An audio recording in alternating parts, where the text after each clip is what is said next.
Hey guys, welcome back to another devlog. And I know you're wondering, why is your hair looking like a washed out ginger? And that's because I was sinked into a deep depression, thinking long and hard about this comment here.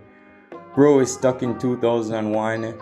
I'm not even sure if they were talking about my game idea or how the game actually looked, but I spent the past week on cleaning up the graphics. So, first things first, let's take a look at the condition that the game was in. And I'll just go through my normal process and click start and pick the fire wizard and have it load, and now that I'm looking back at it, everything looks a bit washed out. But please bear in mind that this is my very first game that I have personally worked on in Unity, and I'm not an artistic master, and I'm just running around for nostalgic purposes because I have not looked at this game in over a week. Well, this version of the game and not the game overall, so. Alright, Wolfie, you want a piece of this?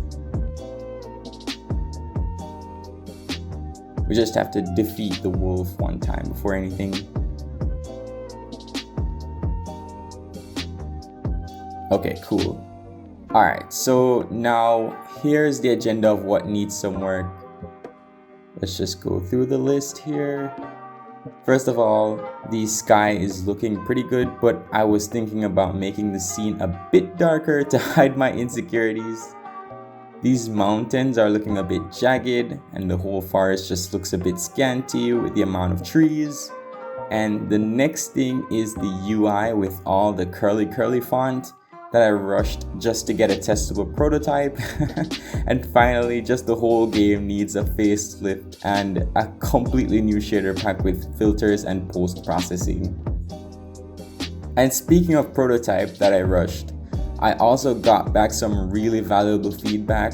Like, people didn't seem to like the blinking feature that I put in, and the reason for that was to keep the wolf from dying too fast. But I had to take that one back to the drawing board. And also, some people had challenges with the camera and how it was positioned directly in front of the enemy, so that it would be very hard for the player to snipe them with magic.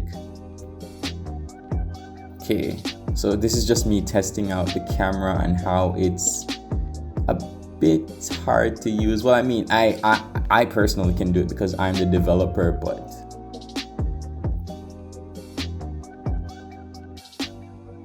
okay, cool. So now that that's out there, the first thing that I worked on was the new textures for the characters and enemies, and I thought it would be fun for the texture to be a toon shader with a nice outline.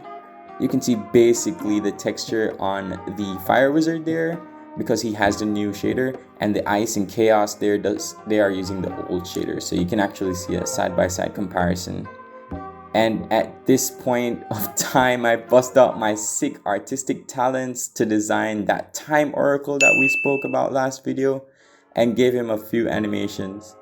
Although all he does now is just stand around, and I can even jump on his head. But back to serious matters. As you can see, I have updated the user interface with health and mana that goes up and down accordingly. You can also see that there is a camera shake on impact, and the amount of damage done is also displayed. I've also added a pause menu that was non-existent in the first prototype, where you can access the player stats. These are all filler stats, by the way. I haven't actually coded the stat sheet as yet. And the inventory should be able to hold all the loot that was collected.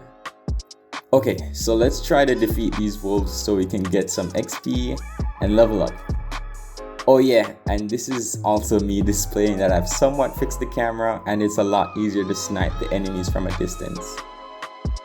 And as you can see, after we defeated the wolves, we received XP and gold. So we'll just try to finish them up, and as you can see, we filled up the XP bar and leveled up, and that increased our health and mana. Boom, double kill. And I think that this one is the last one. And dang, he's got some cool sidestep moves.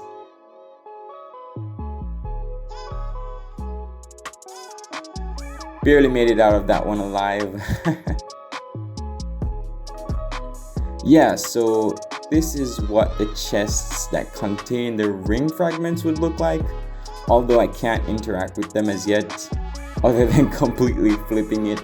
And one last feature that I'd like to show off is that I have 2 different cameras for the player, and it will switch to a zoomed in mode whenever the player is in a tight space, and the outline of important objects are shown through lesser important objects for visibility. So you can just see me testing through that here. And I was also forced to download and learn how to use Pro Builder. The reason for this is because I needed to draw out some cubes on the map or areas in which the camera would switch. So I basically made like 11 forest areas on the map where the camera would be automatically switched to the closer view.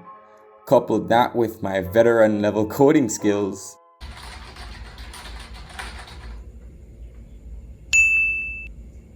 I was able to make something fully functional, or at least somewhat functional. And you guys know I love beta testers, so I updated the package on itch.io, which you can find the link in the description, and I've also made the game available to Mac and Linux alongside Windows, so you can just go ahead and check that out.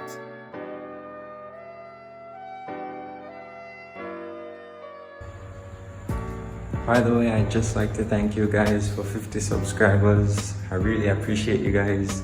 And please like the video if you enjoyed, and subscribe if you'd like to see more content.